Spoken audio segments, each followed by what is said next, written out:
The frustration continues in communities like Jacksonville, where recycling pickup has ended and the effect of a worker shortage continues. Now, City Council admits they're dealing with a budgeting crisis. We'll examine with the person in charge of a new committee on the issue. And state lawmakers are grappling with redistricting. We've got a local member of the committee from the Florida Senate and the Florida House on This Week in Jacksonville. So glad you're with us today. So it's the middle of February now, more than 4 months since the city of Jacksonville suspended curbside recycling pickup. Council President Sam Newby just formed a new committee, not just about recycling. It's led by Dr. Ron Salem, who joins us today by Zoom. Councilman, tell us about this special committee and the specific mission that you're going to try and complete in this committee. Well, Ken, first of all, thanks for having me. The purpose of the committee is to take a look at solid waste in a comprehensive way.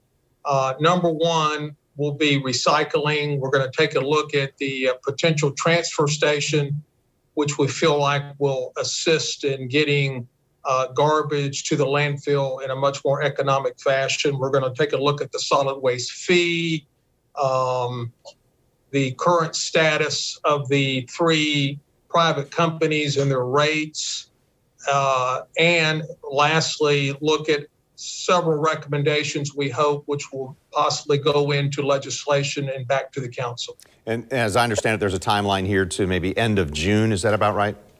Yeah, the president has asked me to complete this by the end of his term, which is at the end of June. Yes. So your colleague Matt Carlucci held a special meeting previously, and there was talk there of getting rid of the $152 garbage fee and then taking the cost for garbage pickup out of the city budget. What do you think about that proposal, or that idea at least? Well, I'm in favor of a fee such as we have for the garbage, which is identified and not taking the total amount out of the general fund. These enterprise funds were set up during the Payton administration a while back, and I think they serve a useful purpose in terms of identifying the cost of a particular service, and I would be opposed to eliminating it. Residents pretty frustrated, and they're saying that they feel like they're paying for a service that they aren't getting. And when it comes to recycling, they don't seem to like the drop-off site. So when or how can the city restore that curbside pickup specific to recycling? Well, Ken, I think we're getting much closer to getting recycling reestablished. I think within the next 2 to 3 months, I'm hopeful that we'll have it back in place. I'm a recycler. I take my recycling to Blue Cypress, not far from my home. It's not real convenient, but I feel strongly that that's what I should do. It's been a difficult process. I have had discussions with the haulers just over the last 2 to 3 days. Hiring drivers is very difficult right now, and they're struggling. And of the 3 services, I think recycling is the one that we've decided to sort of put on hold with these 14 different sites. But recycling is important, and we need to bring it back, and we're hoping to bring it back very soon. Well, that's one of the things that residents are asking about too, right? Hey, isn't the message from the city that recycling is no longer a priority in the city? How would you answer that?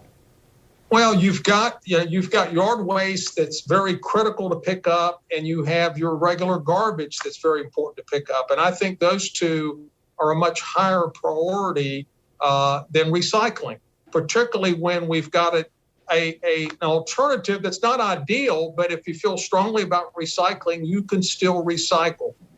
Understanding that as soon as we can get the driver situation settled, we all want to bring back recycling, and it is my desire to bring back recycling in a way that we take a look at what we're recycling, take this period of time, and that'll be a part of these hearings, take a look at what we're recycling. Are there items that we're recycling now that there's no market for? And why are we recycling, such as glass? Right. And if there's not a market for glass, then why are we picking it up and then taking it to the landfill to be disposed? Yeah. Councilman, react to this statement for me. The council president, Sam Newby, said this week that he did not form the special committee because of public outcry. Here's the quote. I want to show it to you. The mayor and the administration have done a good job, but it's time for the special committee to look and see what we can do to figure out what we can do better as a city to pick up this trash for citizens. So, Councilman, do you agree with that? Has the city's leadership, as he put it, done a good job on this issue? Well, I think facing the situation we were several months ago with the choices we had, I think putting recycling on hold was the right decision. And setting up these sites where you could continue recycling is an alternative. Is it ideal? No, it's not. But I think under the circumstances, the administration did the most appropriate thing. Now, at this point, I think we're much closer to bringing it back. And we do need to bring it back, but we need to bring it back in a way that is effective. And we need to make sure the public understands what can be recycled, what can't, how often it's going to get picked up. And all those things will take some time and a lot of public service announcements and media attention to make sure when we do bring it back, it's effective. Yeah. City Councilman Dr. Ron Salem, chair of this new special committee on solid waste. We appreciate the time today. Thank you, Ken. I appreciate it. All right, so stay with us. We're looking at bills on the state level and the ongoing battle about maps for lawmakers. Senator Audrey Gibson joins us next on This Week in Jacksonville.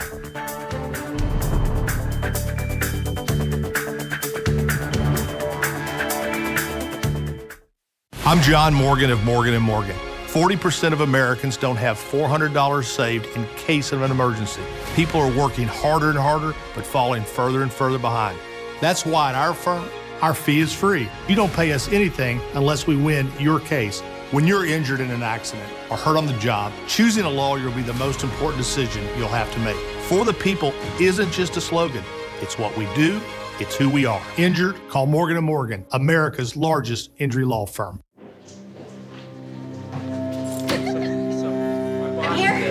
We all have our faults, our quirks, our little imperfections. Yes. Oh, okay. But here at this table, we are always welcome. It's the craziest thing. This is where battles are waged, I'm not supposed to say anything. lives are shaped, It's okay. and lessons are learned. But you just gotta... Where we can brush away the dust of the day and finally just be. This is more than just a table. It's where we piece ourselves together. You got this. One meal at a time.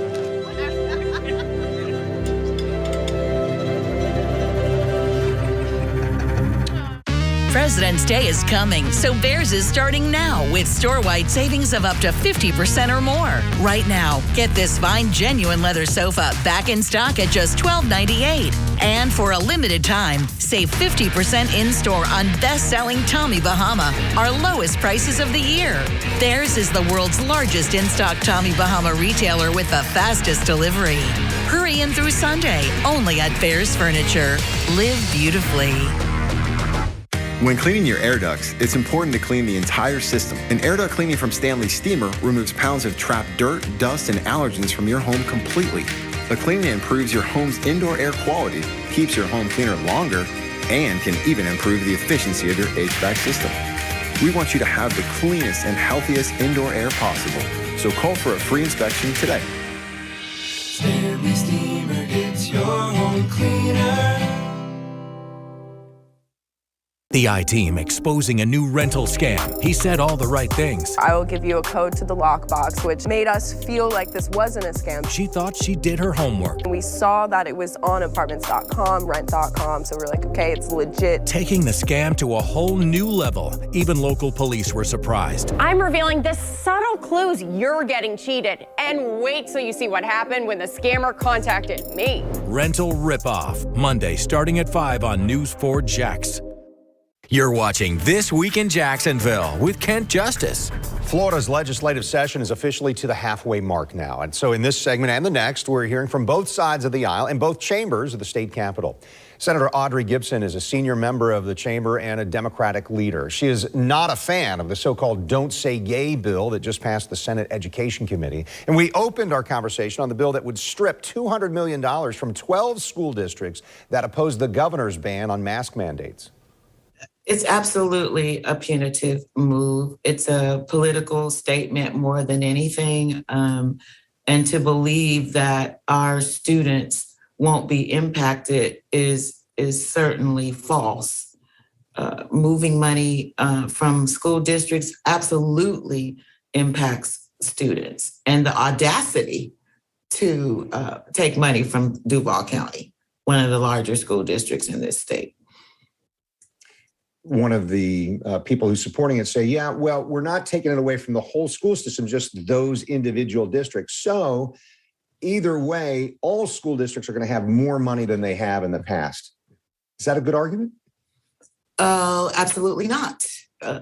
Because those decisions should be made at the local level, which they were, to protect not only the students, but the families and the teachers. And we cannot, on a daily basis, know what's going on in every school district. The superintendents there know what's happening with their students and in their schools. They were watching the numbers, and we already know the science that tells us that wearing masks helps us reduce the spread of COVID. And so it's all about the trying to energize the base and the base of folks who came to Tallahassee dressed in red, the anti-maskers, without any attention to the health and well-being of those students. I want to talk a little bit about something going on every 10 years, redistricting. You are part of one of the committees that looks at this. And really kind of rising to the top is the Congressional District 5. That's where Al Lawson serves right now in the U.S. House of Representatives. But yeah, he represents Tallahassee, but also Jacksonville. So what's going to happen there? I know the governor is already asking for the Supreme Court of the state of Florida to look at these maps. Yes, and the maps that we drew in the committee are no way similar to the maps that the governor came out with on his own, without any certainly appearance in the committee to say anything. And so in a release that I sent right after those maps came out, I called it a blackout. And it's indicative of the power of the Black vote. And it's a political move by the governor. Duval County has always been a reliable county generally for Republicans, and that is changing. And so it's a power grab, essentially, to try to turn the state and certainly keep Duval in the red column, which is not. Duval is blue. And so the governor is drawing a very political map, not only to I say give a stab at African-American voters, but also to control or attempt to totally control the outcome of elections in the state, particularly in congressional districts. For the general citizen who isn't in the weeds, or an attorney, or that lawmaker, it can be kind of confusing to look at that district and see Jacksonville, Duval County, and then all the way across the top of the state and then over to Tallahassee, a little bit beyond. But the point of that is to make a district where minority votes weigh something or count something. Isn't that accurate? The idea is to really reduce the voices of African Americans in the map that the governor drew, period.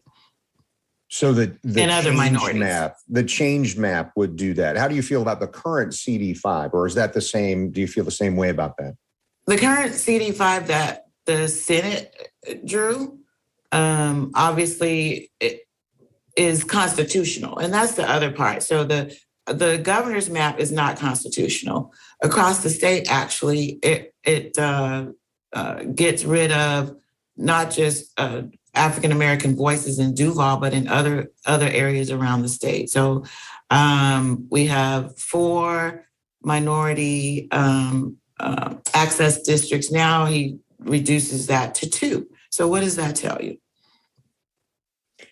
Let me shift topics a little bit. There's a bill in the Florida Senate right now, Senate Bill 1834, and it's being called the Don't Say Gay bill. It could curtail school discussions about sexual orientation and gender identity. This has passed a committee, hasn't come to the full Senate yet, I know, but lots of talk, even Washington, D.C., the president's administration weighing in on this. They're not in favor. What are you hearing about this? How do you feel about this? Well, I know one of our Senator Jones from South Florida has spoken out on that issue. I'm sure I'll either see it in rules or on the floor. I believe, again, that up here in Tallahassee, we should not be dictating to school districts.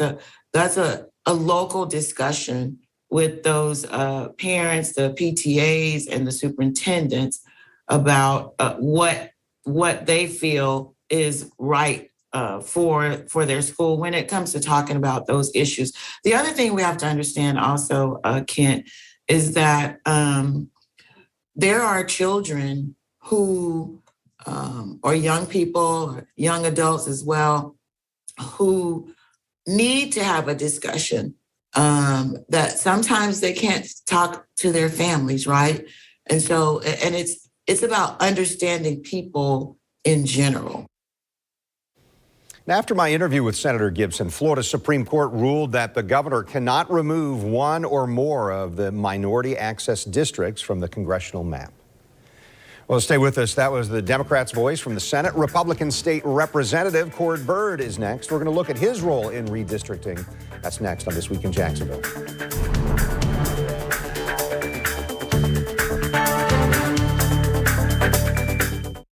It's the weekend, and we know accidents can happen anytime.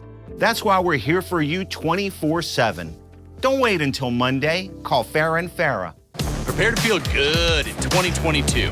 Join Planet Fitness by February 16th and enjoy tons of equipment in our clean and spacious clubs for zero enrollment. Zero enrollment? And $10 a month. That's $10 a month? Cancel anytime. That makes me so happy.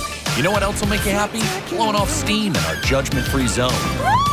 It's all about the endorphins, baby. What's up? It's this place, I tell you. Amen, baby. Join now and feel Fit-tacular for zero enrollment, $10 a month, cancel anytime. Deal ends Wednesday, February 16th. Life happens in the moment, in the quiet and the chaos. You shouldn't have to miss out on all the moments you love just to lose the weight you want. WW's all-new Personal Points program. For the first time ever, your plan is designed 100% for you. Live the life you love. Lose the weight you want. Join today for 50% off at WW.com. Hurry, offer ends February 14th. Your eyes, beautiful on the outside, but if you have diabetes, there can be some not so pretty stuff going on inside. It's true, with diabetic retinopathy, excess sugar can damage blood vessels, causing vision loss or even blindness. So remember this, now is the time to get your eyes checked. Eye care is important to your long-term diabetes management. See a path forward with actions and treatments from a retina specialist that may help protect against vision loss. Visit nowic.com and take charge of your sight. It's time to grow up, little wildflower. So don't you worry now. There's no need to hurry now. It's been a long, long day, and you can shine now.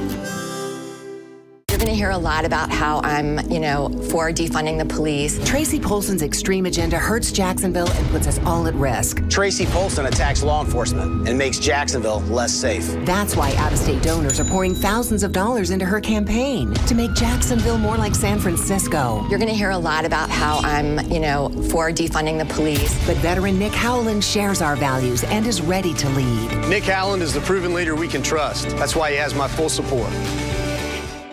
Every lawyer at Harrell & Harrell is part of Harrell & Harrell. It's about everyone that you have in the process to help that client. And using all of that, we have the size and the resources to take on any company, no matter how large.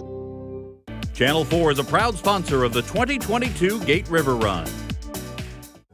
Join us in Random Jacks of Kindness, a year-long commitment to paying it forward with acts big and small. Sign the pledge on PositivelyJacks.com. You're watching This Week in Jacksonville on Channel 4. Byrd is an attorney who represents the Beaches area in Duval County, along with representing Nassau County. The state representative serves as the chairman of the State Legislative Redistricting Subcommittee. He spoke with me this week about the sometimes controversial measures to redraw maps every 10 years, and we talked about the first month of the 60-day session in Tallahassee. Every session's unique. Today is the official halfway point, and things are picking up as they always do this time of session. Once we get to this mark, the budget's starting to be discussed. Obviously, redistricting has been a big part of this year's session. I've been intimately involved with that as chairman of the state redistricting subcommittee. So now we're fighting to make sure that the projects that we've been working on are getting funded and getting bills across the finish line and onto the floor. Help people understand that it sounds like if you listen to some of the noise, it's very partisan perspectives on what redistricting does. Tell us about your involvement, because you're on the state legislator side, and then there's this congressional side also that is part of the big committee that you're in. Correct. So there's this. So the state redistricting that covers the state House maps and the state Senate maps, and we have an agreement with the Senate that the Senate draws Senate maps, the House draws House maps, and then we concur on each other's maps. And so this is redrawing the state lines for the next decade. So it's really important. But the good part of the process, what I want voters to know, is that it was truly bipartisan. And even though the final vote didn't reflect that, there were many Democrats who had input. Staff worked with them. These are policy decisions. I mean, we have very specific legal requirements that we need to meet, and we did our duty under the Constitution to give good maps. You just mentioned very important. Help explain why. Why does the redistricting need to happen? And some people hear this gerrymandering thing. I think that's usually talked about more on the congressional side. But explain that component for us. So every 10 years under the U.S. Constitution, we have a census, and then based upon that census data, we have redistricting, which is also constitutionally required, where we rebalance. People move. Florida's grown a lot over the last decade, and so we have to rebalance the lines to make sure that each House district, each Senate district, each congressional district has ideally the same population, so that people have equal representation in their government. So Randy Fine is one of the folks in the House. I know this is a different committee than you're necessarily involved in, but kind of explosive this week that we hear what Randy Fine says is the putting parents first adjustment. All right, so this comes down to school districts across the state of Florida, if they did or didn't comply with Governor DeSantis on the mask mandate and not having that. So Duval County is affected here. I know that's not law yet or come to the House floor. What are your initial thoughts hearing this? Because this would affect Duval County, Alachua County, and 10 other counties. And I heard Chairman Fine, make that statement. I'm not aware that that's part of the official budget or that it's been sanctioned by either the House or the Senate leadership. There was a dispute last year over who decided, and this has been part of the entire discussion around the pandemic. Is it the federal government? Is the state government? Is it local government? And we came back into special session last fall, and we said the state decides. And to my knowledge, every school district, after we clarified and made certain that it was the state that decides these issues, they complied. So sometimes there's discussions during session or things get talked about. But until I have a bill in front of me to vote on, I just think it's part of the noise. I mean, listen, I think we're all ready to move beyond this. Florida, I think, has led the ways in so many ways on the pandemic. Other states are now following. Even blue states are now saying, "Hey, we're going to loosen up mask mandates and other types of restrictions that were imposed during COVID." So I'm looking forward, just like everyone else is, and let's get this beyond this, so that we're serving our constituents and our students the best we can. Some statewide elections coming up here in the fall, and of course, even earlier than that, in August, we'll have some elections as well. How do you feel about election integrity? That's a catchphrase that a lot of people use for their purposes. But there's some more legislation working through the House and Senate right now. And so I heard that in the Public Integrity and Elections Committee last week. So there is a proposal. And despite the fact that Florida and Florida Supervisors of Elections conducted what I would say was a great election in 2020 in Florida, there's always work to be done. We can always improve. There's always gaps that need to be filled. We can see what's happening in other states. So there's a proposal to create an Office of Election Integrity so that where we do find fraud being committed, that there's people dedicated, law enforcement dedicated to investigate and make sure that we're closing those gaps. We want to clean up what we call dirty voter rolls, and every state deals with this, and that's people on the rolls for various reasons that are not legally allowed to vote. And we want to make sure that we have the cleanest rolls possible. So we put some added safeguards there. We want to ensure or put some additional safeguards around mail-in voting. We've heard lots of discussions around that nationwide. So we're putting some extra protections in place, because the number one thing when I went home last session was people talking about, Cord, how can you ensure that my vote's going to count? We all want that. We want to make it easy to vote, hard to cheat, and we're going to achieve that with this bill by making some improvements. And by the way, we every 2 years or every year, so we do this. We're always improving ballot integrity, voter integrity, and changing the voting system so that we make sure that people can feel confident that their vote is being counted. And here's some more information on the 12 Florida school districts that could lose a lot of money for defying the state's ban on mask mandates. And this includes Duval and Alachua counties. Experts say even if the cuts go through, each of the 12 districts will have more money than this current year. The legislature still has to vote on the state's budget as well. And this coming school year, Florida will spend $28 billion on public education. And a reminder, that legislative session going on in Tallahassee ends March 11th. So glad you were with us today. Political analyst Rick Mullaney is back with us next week. We're also working to get more of your lawmakers as that legislative session rumbles on toward completion in March. This Week in Jacksonville airs each Sunday morning at this time. I'm Kent Justice. Thanks for watching on air on Channel 4 and the CW17. And you can find other episodes and this one online at news4jax.com. See why every day more people are choosing News 4 Jax, Northeast Florida and South Georgia's #1 source for local news.